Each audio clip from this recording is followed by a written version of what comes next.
Hi everybody and welcome to my third Hardware Tales video. In this episode I'm gonna restore and repair an old 286 laptop, an Amstrad ALT-286 to be precise. And I did a 286 video before. That is mostly because I have a soft spot for 286 computers, because my very first computer was a 286 running DOS 5.0. So yeah, this laptop is quite big. It's one of the early but not super early PC based laptops.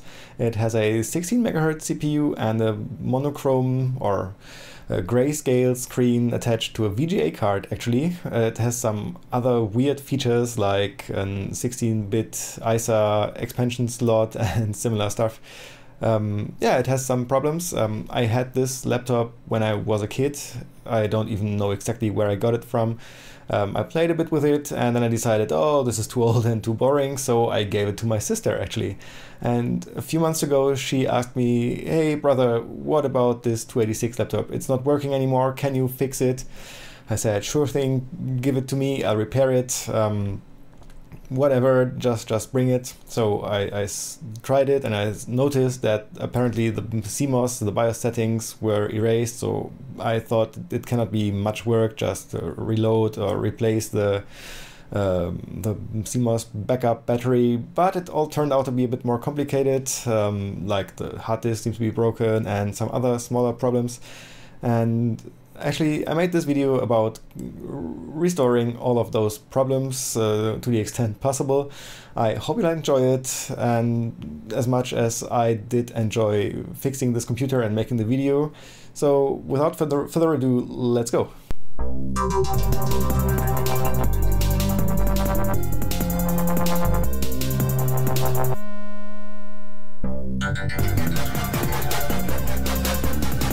So I just opened the case and that's what it looks like inside.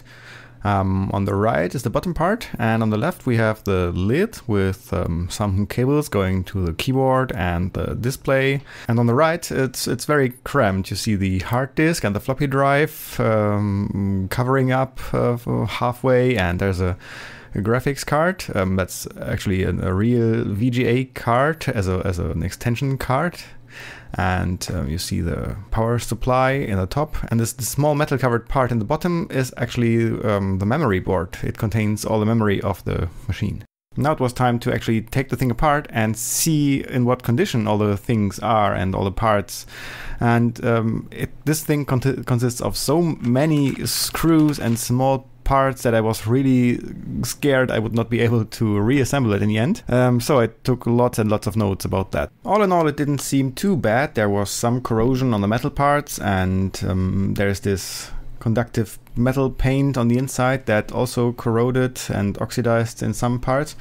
But overall, I think the condition of the whole system was not too bad. Here's the extension riser card. It connects the VGA card with this proprietary connector, and it also contains a full-size 16-bit ISA expansion slot. So just to show you how dirty this thing really is and how much oxidization has been going on there, just look at this. I'm not sure how to remove all the oxidation, but I'm sure I'll remove all the dirt and see what I can do about the rest. Especially all the exterior metal parts look horrible. I think the machine was stored in my parents' barn for a few years, so that explains that. Naturally, the first thing I had to do was to take the whole thing completely apart and clean it, and I did that for the bottom half of the machine, and I totally forgot to film it. I'm sorry about that. But here's a nice time-lapse of me doing it for the top part that contains the keyboard and display and all. Figuring out how to disassemble those old machines is sometimes an adventure in its own, I think.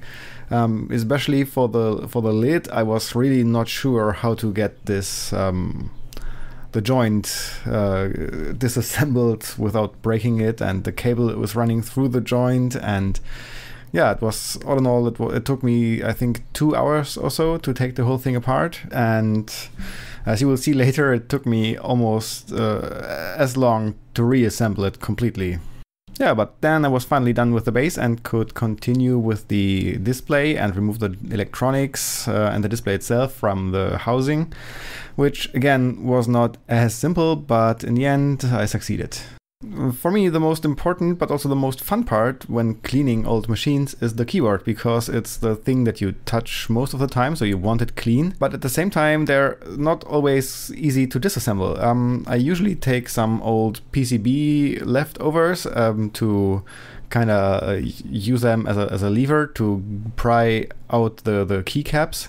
But it turns out in this case, the keys have small plastic clips, and just pushing them with a small tool is enough to lift the keys off. As usual, I wanted to soak the case in some warm soap water for a while.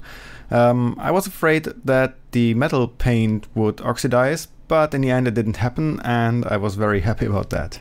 I did the same with the keys. I tried to get the little springs out of the keys, but I was afraid of breaking them, so I left them in. And again, the water didn't really hurt them. They did not oxidize or anything, so mission successful, I guess.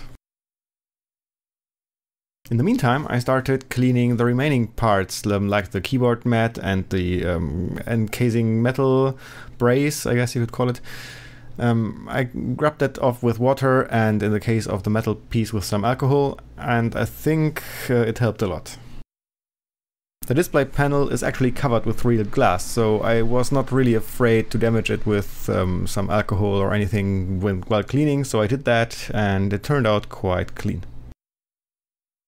Okay, time to rub off some of the dirt with an old toothbrush, as I usually do. This time I was a bit more careful than with other computers, because I was a bit afraid I could rub off some of the metal paint.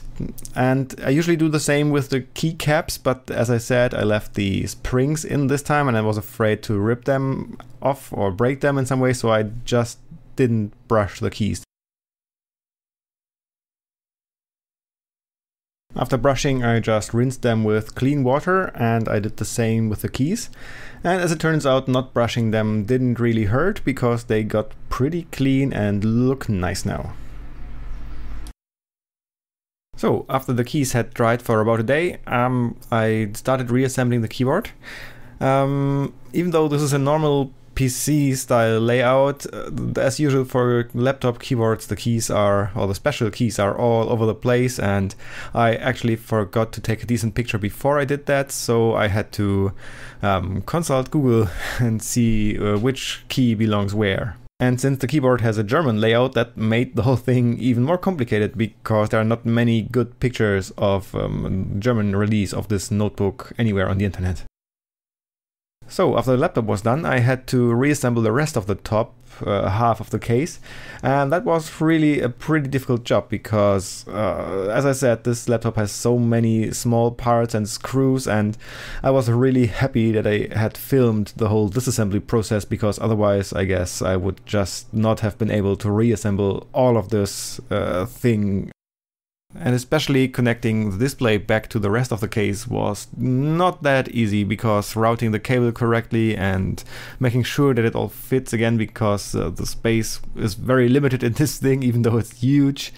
Yeah, that was pretty difficult for me to achieve, and the cables wouldn't twist the way I wanted them, and yeah, all those small kinds of things that make life hard. But in the end, all went well, and I was able to reinstall the keyboard and the keyboard controller and the LEDs and push buttons for the reset. One thing I was a bit afraid of was resoldering the connection between the shielding and the copper foil that connects to the metal paint on the case, because I was afraid I would melt part of the case and that would be visible from the outside, so I was very careful in doing that. But nothing bad happened, and the case looks just as it did before. So that was a time when I had to reinstall the hard disk, but there were some problems with the hard disk, because whatever I did, it just didn't want to boot off the disk. So I tried different things, and in the end I still didn't get the hard disk working. But I'll still show you what I tried and what I did. Maybe it will be useful to some people, or at least interesting. So have fun. The first thing I tried was to install it into a different machine, a more modern one, and see if the BIOS detects it. And yeah, so I installed it into one of my older machines, my Pentium 2 machine in this case, and just entered the BIOS to see what the IDE hard disk auto detection said. And as you can see, the disk was detected, but the geometry is off, even though the size seems to be correct. I instead went and used the geometry that I found on the disk, and also that the internet says is the right geometry for this hard disk. So the disk wants to be treated as a 977 cylinders, 5 heads and 17 sectors, which is not the physical layout of this hard disk, but there's some translation going on inside the logic board of the hard disk, so that's what we have to use to make the hard disk work. So I just tried to boot the system with this hard disk with the DOS on it. It should work on this computer as well, but instead of booting, it took quite a while, like 1.5 minutes, until it showed an error message, which is primary master hard disk fail. And after that, not much more was happening. So I thought instead I could just try to use an external USB to IDE converter and see what my Linux computer says about this hard disk and its problems, but that didn't yield much information either. It's basically just complaining about not being able to read sectors on the disk. So I asked around on the internet, people who maybe had an idea what to do about this, and they suggested that maybe the read head was stuck somewhere and that I should either open up the case of the hard disk and see that it was moving, or first give it some slight tap to make sure, or to maybe loosen the read head. And even though you usually shouldn't expose your hard disk to strong accelerations, I thought I didn't have much to lose and it was still safer than opening the case, so that's what I first tried. But as you can see, that didn't change anything at all. At that point I thought, whatever, it's not getting much worse no matter what I'm doing, so I could just as well open up the case and inspect the hard disk and learn something about it, and that's what I did. So even though I don't have a clean room or anything that makes sure that there's no dust flying around, I thought let's just open the case and see what's happening. I used some plastic gloves just in case, but I don't think they would have made much of a difference. But in the end I didn't want to ruin anything just by being too lazy to put them on. As you can see, the disk spins up perfectly fine and the read head is moving freely. So all that tapping was probably completely useless, or maybe it already solved it and there was another problem, no idea. Sometimes though the parking mechanism didn't seem to unlock completely. I thought maybe it had something to do with that, and I tinkered with it for a while, but in the end it turned out that nothing that I tried actually helped in any way. So as I said before, I didn't manage to get the hard disk working again, so in the end I decided to use a compact flash adapter instead, and that was an adventure in its own, but at least I got that working in the end, and now this laptop has a 4 GB hard disk, which is like 100 times as much as it originally had, but more space never hurts, right? I decided I didn't really want the compact flash adapter in the location of the hard disk, but instead I wanted to put it into the expansion slot. And since I had to make an adapter cable for the power supply anyway, I figured I could just go ahead and make a longer one just for this specific purpose. Because that means I can have easier access and copy data onto it or from it. And in the end, it turned out that that was a very good idea, because I had to do that quite a few times, and if I had put it into the normal location, I would have gone crazy.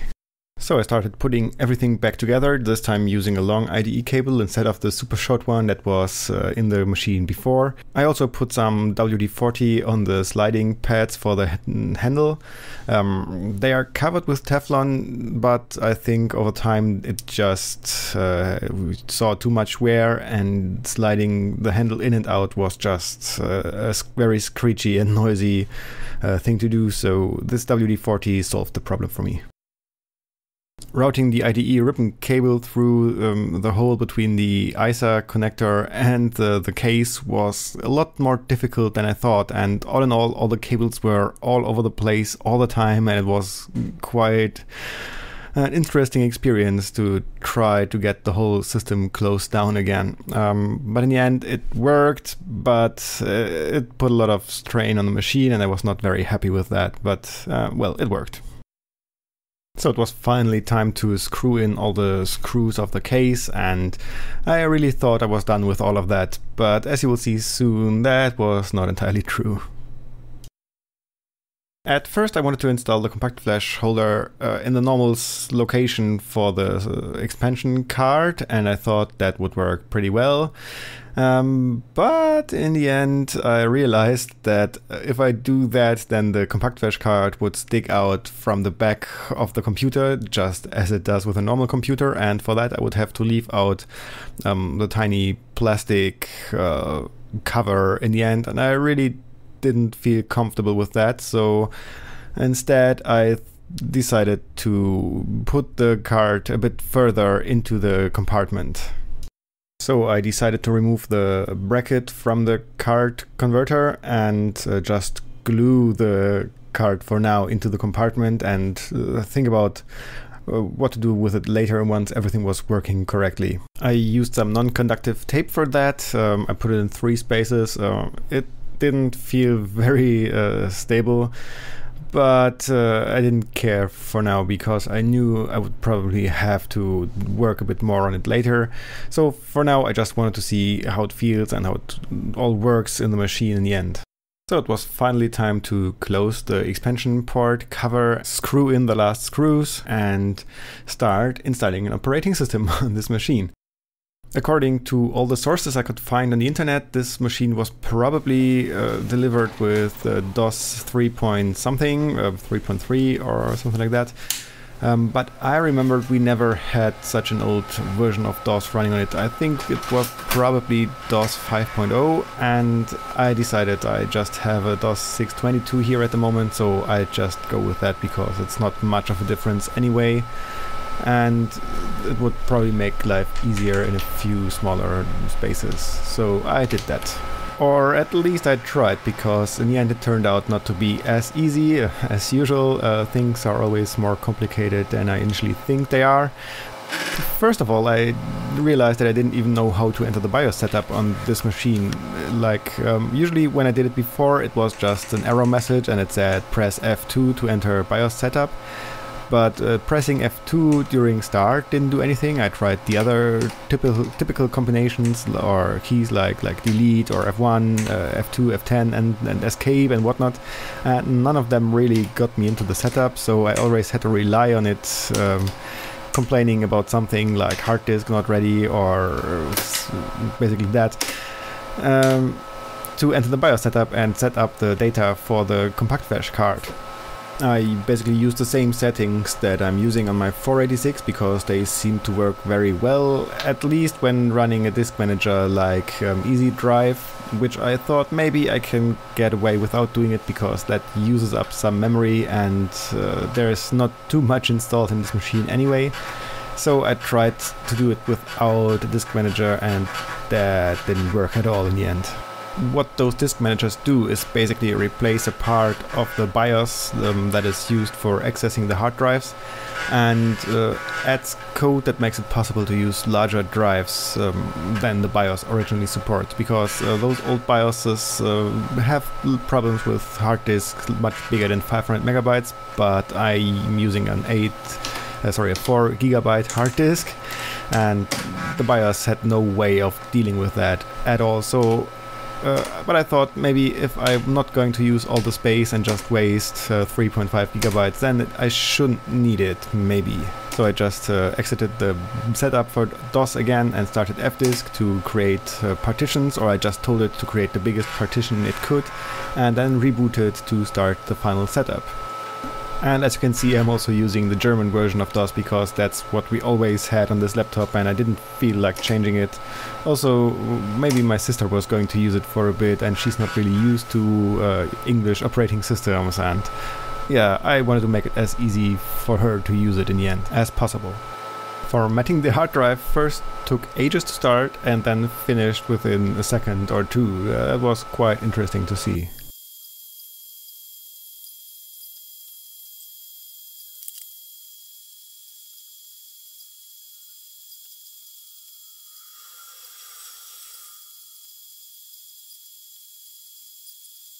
The installation itself was surprisingly slow, slower than I'm used to from other old machines that I've used.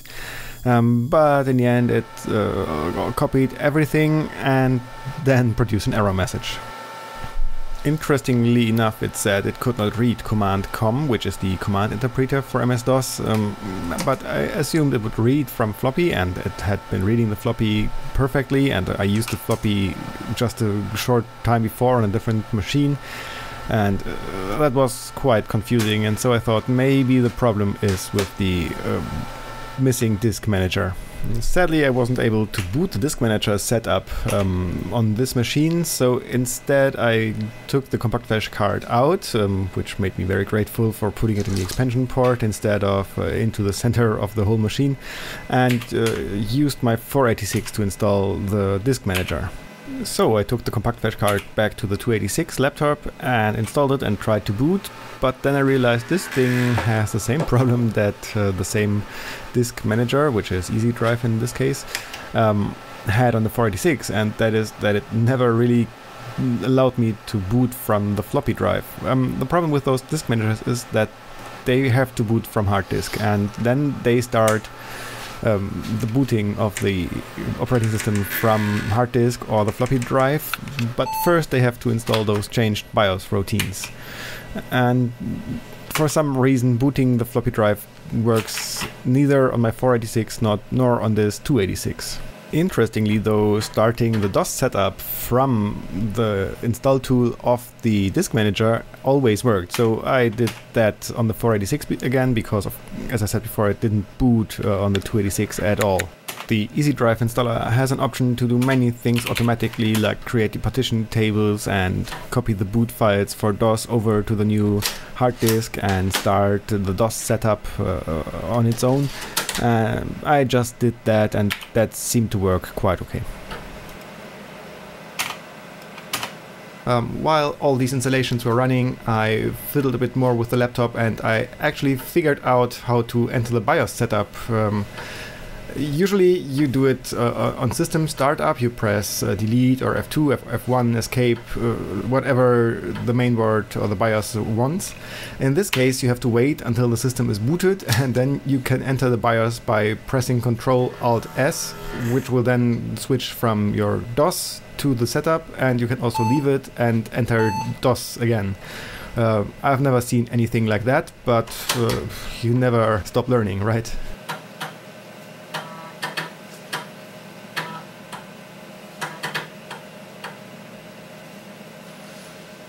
And another lucky thing happened.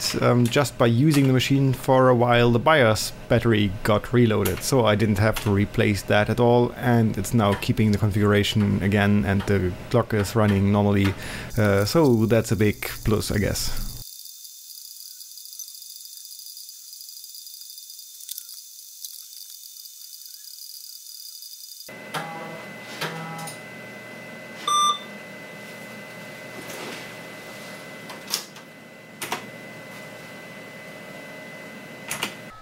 After the installation was finished, I moved the compact flash card back to the 286 laptop and tried if it was going to boot correctly, and guess what? It did! Yay! There were some error messages during startup, so I cleaned up the configsys and autoexec.bat files, but after that the system was running. I removed the setver driver and the country sys. The first one is used to run older programs on a newer DOS version, and the second one basically just loads country settings, which in the end I don't really care about on this machine. But they both use up precious memory, and we want to be as conservative with that as possible. From the autoexec.bat I removed the smart drive driver, which uses or enables more caching for the hard disk, which is not really useful on our compact flash card, which is fast enough anyway. And I removed the code page selection, which doesn't seem to work on this hardware, and created the error messages that we saw before.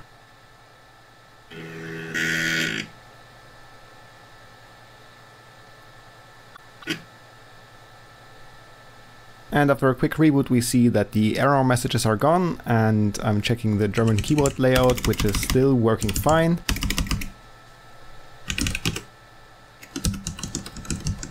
And as you can see, this machine now has 610 kilobytes of conventional memory free, which I think should be enough for any game that could possibly run on this kind of machine. So that was finally all working, and I thought it was time to close the machine, screw in all the last remaining screws and be done with it, right? Nope. Because once I screwed on the cover for the expansion slot, suddenly the graphics card didn't work anymore and I didn't get any image whatsoever on screen. And so I opened it again and I thought, what the fuck has happened? And I tried starting it and I had an image again. So I closed it again, no image. Open it, image. What the fuck, I thought. After some fiddling here and there, I didn't really know what the solution or what the source of the problem was, but I think it might have to do with how much stuff I had crammed into the expansion dock.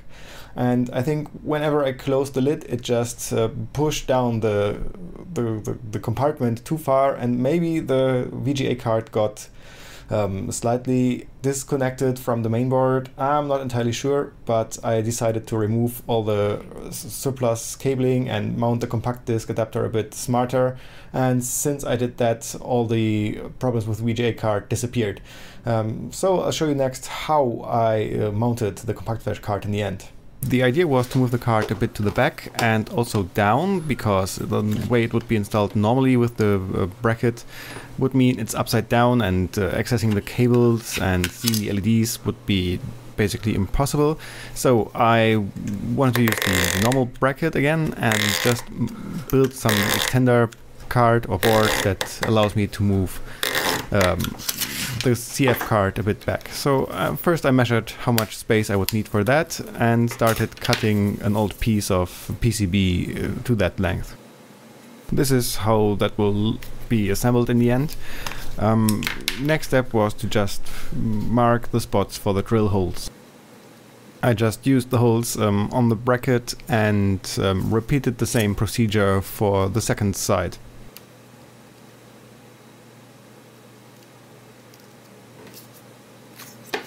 Then I mounted the PCB into my tiny bench vise and just drilled a hole using my Dremel. I drilled the remaining holes and then just deburred all 4 of them from both sides.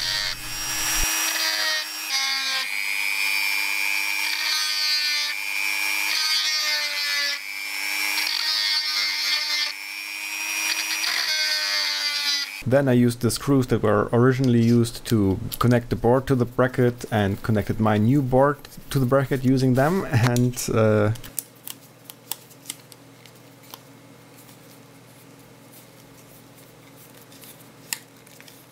I used some of the screws that I had left from my Atari floppy replacement mission to connect the CF card adapter using some spacers to the new board. And after cutting the screws to the correct length, I was finally able to mount my new creation into the expansion slot of the laptop.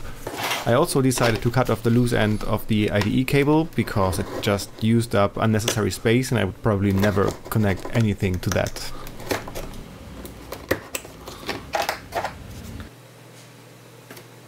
With that all done, it looked a lot tidier and I was much more confident about the whole situation of this hard disk replacement.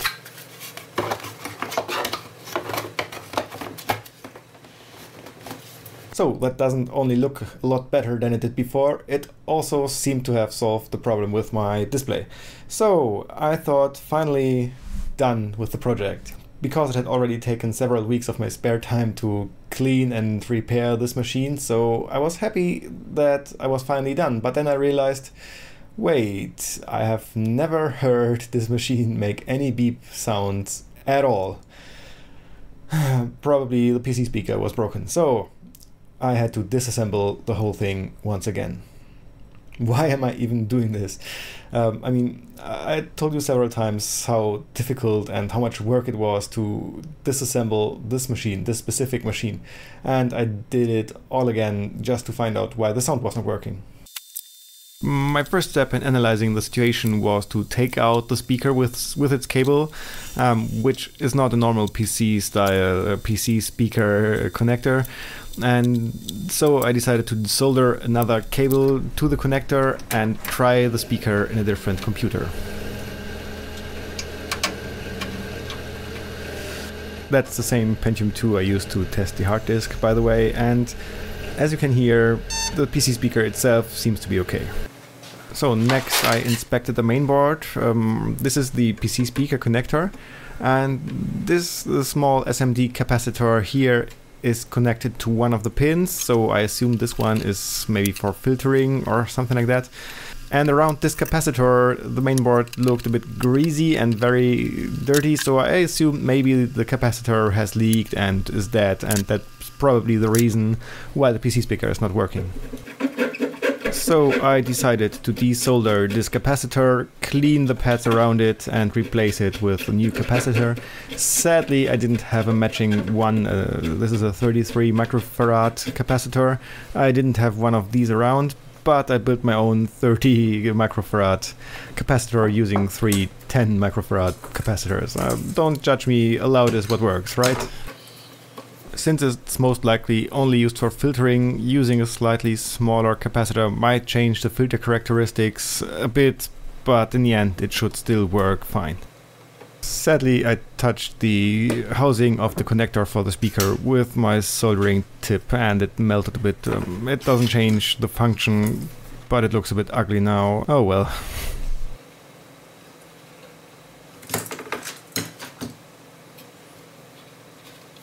The space between the mainboard and the RF shielding is just barely enough to fit in my 3 capacitor contraption, so I had to tweeze it into place a bit. I had to reassemble most of the computer to see if it worked, because otherwise I couldn't mount the power supply and the drives and all of that, and I was really afraid that it wouldn't solve the problem, and I had to disassemble everything again. I was also a bit afraid that my fix would actually break more stuff, so I was very careful when turning it on, but no magic smoke appeared, and I was excited to hear if the PC speaker started working now. The sound was working again. Isn't that great? This surgery was completed successfully, and I screwed in the PC speaker completely again, and I closed the lid and I tried it and it didn't work. Just like with the VGA card, it simply didn't work. So I opened it up again and I unscrewed the PC speaker and I tested it and it worked. I screwed it into the spot that was meant for it and it didn't work. I loosened it and it worked. I fixed it and it didn't work. And after quite a while I figured out what was actually going on, and the problem was that, as I mentioned earlier, the case of this laptop is painted with conductive paint, and apparently over the years the isolation on the contacts for the speaker just wore off or something, and the speaker was short-circuited. So I put a tiny bit of sticky tape beneath the contacts and the problem disappeared. I think that actually the broken capacitor might be a result of this short-circuiting of the PC speaker. I guess it might just have sped up the aging process of the capacitor. I don't really know. It's replaced now and the sound is working. The system is closed and everything seems to be fine now, finally. Okay, only one thing left, I guess, and that is to test drive this thing a bit. The first thing I chose is Top Bench, which is a benchmark tool for the CPU. For some reason, the text mode on this VGA card does not have any grayscale, only black and white, so we cannot really see the menu, but by counting we can manage to start the benchmark. I've used this 3D benchmark on my 486 a few times and I was quite impressed with how smoothly it ran there. And for comparison, here's it on a 286. It says approximately 50 to 100 seconds. I'm not so sure about that. I never took the time. I'm not patient enough to watch through all of this. But I'm actually surprised that it runs at all, so I thought that was interesting to show.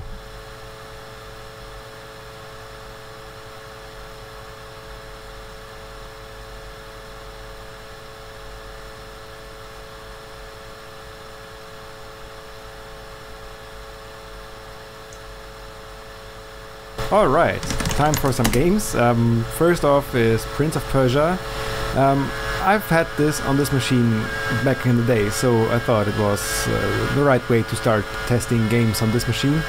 The first thing I notice is that the display mode is suddenly inverted, while text mode was not inverted, so either the graphics card inverts the text mode and I just re-inverted that or something, but luckily there's a switch on the front that allows us to select which way we want the colors to be.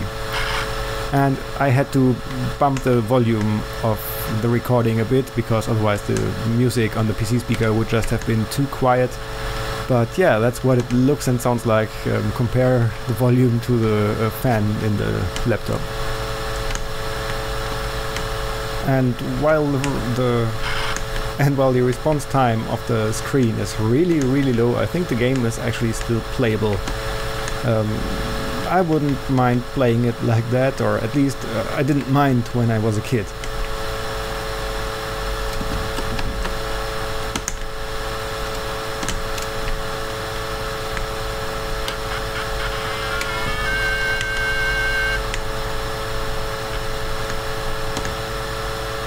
Okay, another classic.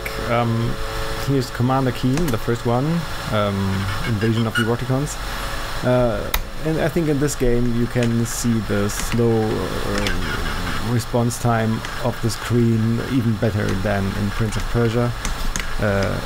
It doesn't look very good, but it's actually still playable, or it would be if you were better at the game than I am.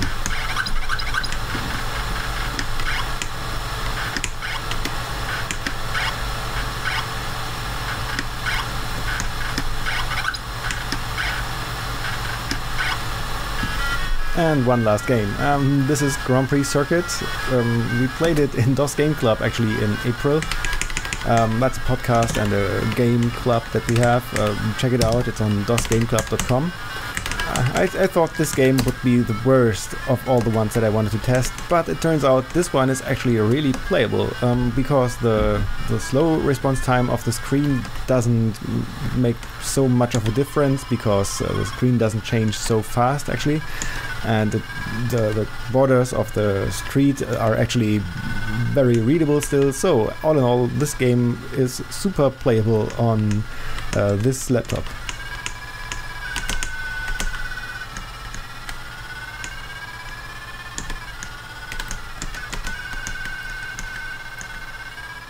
So, with that project finished, that's actually the end of the video. Thank you guys so much for watching. I really hope you enjoyed it. If you did, like, share, subscribe, or comment. I love comments. Just write comments, lots of them, please. I'll take all of them. I have more projects to come. You can see some of them behind me on the shelves. Depending on how much time I have, it may take longer or shorter to make them. So, bye.